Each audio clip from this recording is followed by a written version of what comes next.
Hey guys, check it out. It's the brand new 2020 Mercedes-Benz CLA250 and I'm here in Scottsdale, Arizona where we just went through a press presentation about this new car. Now the car will be available at the end of the year. Keep in mind this is the second generation CLA, and once upon a time this car started at just under $30,000.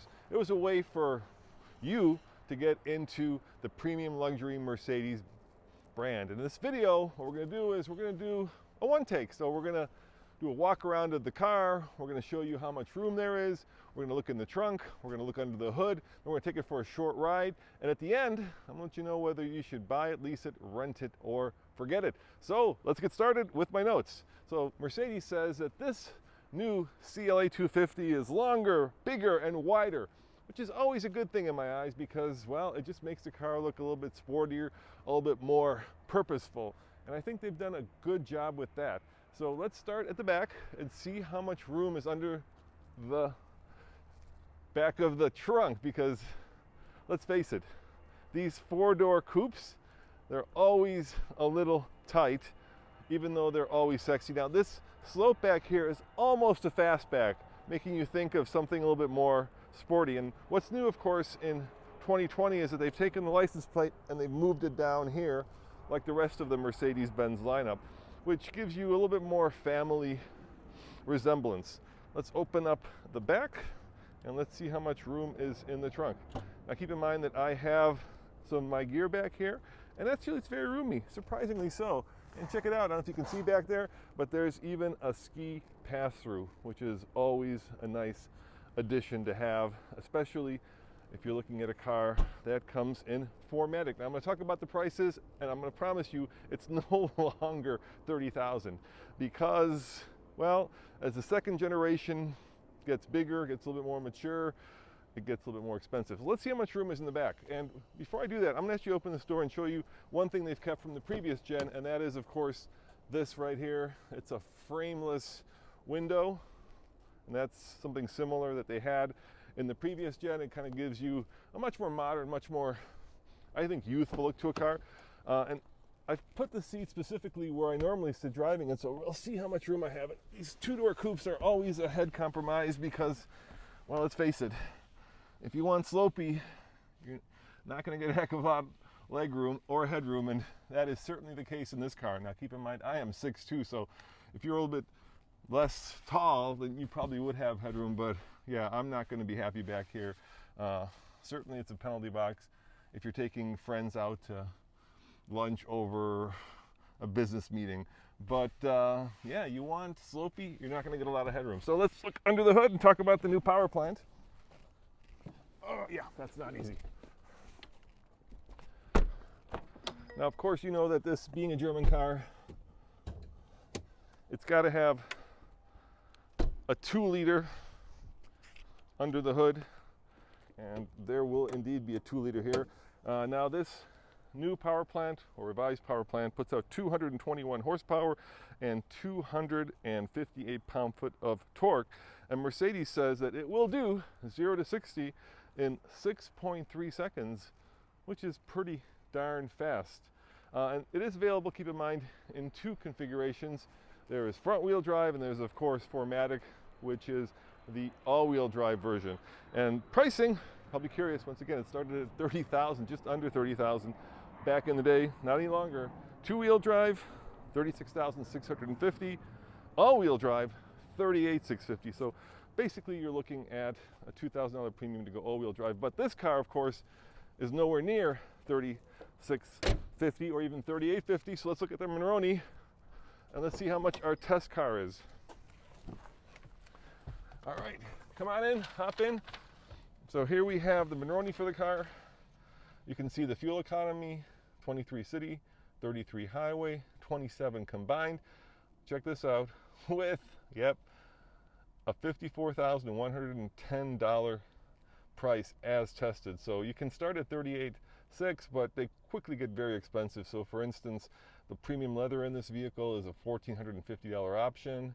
Another expensive thing is the driver's assistance package, which gives you all the safety tech that you're probably used to, things like cross traffic alert, autonomous braking, blind spot monitoring. And by the way, Mercedes says they have a new version of their blind spot monitoring, which actually stays on for 3 minutes after you turn the car off. And you're wondering, why do I need blind spot monitoring 3 minutes after I turn the car off? And the reason for that, according to Mercedes, is because, let's say you pull up to your job, you park the car, you turn the engine off, and you're on a phone call, and then you've forgotten to check the door or your mirrors when you're leaving and you open the door. If it's 3 minutes, the car will warn you that there's a car coming up, or a bike, or, you know, let's call it a fast pedestrian, and keep you safe. So let's talk about the interior design of this car.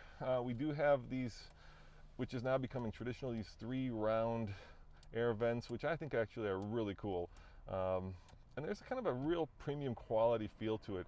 Mercedes looks at this as an entry-level vehicle in their brand, but they certainly give you all of the Mercedes goodness, including this surfboard, and I'm not making that term up, that's what they call it, surfboard of a dash display, which gives you basically 4 ways to interact with the car. So what does 4 ways mean? Well, let's start with MBUSA, and I specifically didn't turn the car on because MBUX, which is the way that you can talk to this car, looks for the keyword Mercedes. So if you say, hey Mercedes, I'm cold, it'll actually turn up the heat.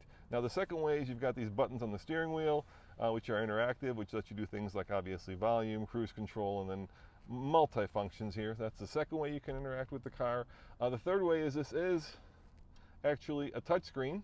So if you like touching screens, you now have that option. And it's actually a really cool look. I mean, obviously Tesla set the bar with the big display, and Mercedes decided not to go vertical like a Model 3, but go horizontal and surfboard style wide. And finally, you have what the vehicles have had for a long time, which is basically this touchpad as a way of interacting with the car. Now, a lot of the stuff in this Mercedes is completely customizable, so you can change the suspension, you can change, obviously, the way that the car feels and handles depending on how you want to drive. I do like the new look of the vehicle. You know, there is a really nice premium quality to this dashboard, especially this golf ball-like divoted dashboard material. Really cool. I haven't seen that. Traditional elephant skin, French stitching, and of course piano black, which has been in vogue for a long time. So let's start the vehicle up and let's go for a ride and see what this vehicle feels like when you get behind the wheel. Now, once again, I'm tall, and in the front seat I have no problems. Unlike the back seat, it is very quiet in here, which is nice. I do like this horizontal look of these controls. I think that's really slick and useful. And of course, if you want to put it in drive, Mercedes has gone with the more traditional lever. So put it in drive, and away we go. Now, one of the things that is hard for a lot of people when it comes to four-door coupes, and let's talk about just coupes in general or even cars, is they are very low, which as a younger man I loved. I loved the feeling of, you know, being in the car as opposed to sitting on top of the car, feeling like you're kind of cocooned in what could be a very sporty ride. Let's give it a little bit of the beans. Yeah, you know, 6-ish seconds, it's okay. A little bit of engine note there, I don't know if you heard it. Oh my. Be quiet, be quiet, be quiet. The navigation system is going to try to navigate me someplace I don't want to go. But let me show you this right there. That's kind of cool. As you can see, this is Mercedes' way of displaying their navigation. No, Mercedes, I don't want help. Oh gosh, I hate vehicles that try to outthink me. So right now it's asking me if I need something, and luckily I turned it off. So from this point on, when we're in the car, let's not say the M word, but what do you want to do? Let's call this car Ralph. So from now on, I'm just going to say Ralph when I mean you know what. So I turned the voice navigation down. So Ralph here is very sporty, and you sit very low in Ralph. And of course, you've got this relatively large roof that lets a lot of light in. And you feel like a car that is kind of the right size, right? Some cars are too big, and then some cars, especially when they're small, are too small. But for a guy who's 6'2", this car feels just right. It doesn't feel like it's something that I have to pilot, but in fact it feels very engaging, very interactive. And the steering is really precise, at least from this little short ride, and it's very direct. I think manufacturers have finally figured out how to do electric steering. For a long time, electric steering was just, well, like driving a refrigerator, but now there is actually a little bit of feedback. I wouldn't call it engaging and particularly grand, but it does feel sporty, and you can tell the difference when you're changing up the different drive characteristics. I've got paddle shifters, I've got a really nice place to kind of spend time. I've got this really nice wood over here, which I just noticed, and of course, I gotta tell you, maybe I'm old school, but one of my favorite things is right here. Let me show you the way that Mercedes does their seats. It's classic, it's old school, and it just works. And I love things that just work.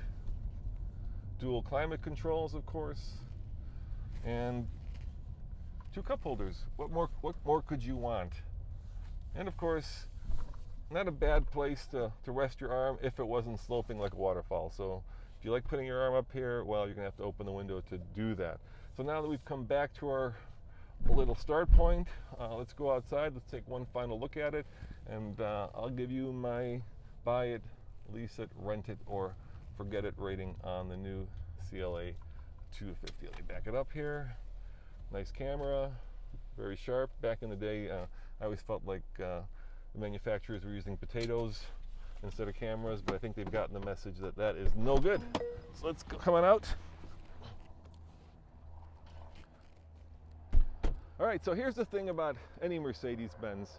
At $36,500, it's actually a really good deal. Now, if you've been watching this channel, you know that we just posted a little preview of the Hyundai Sonata, which tops out with all the stuff that this car has. Maybe not the 2-liter turbo, it's got a 1.6-liter turbo, at just above $33,000. Now this one starts at just above $36,000 if you get the 2-wheel drive.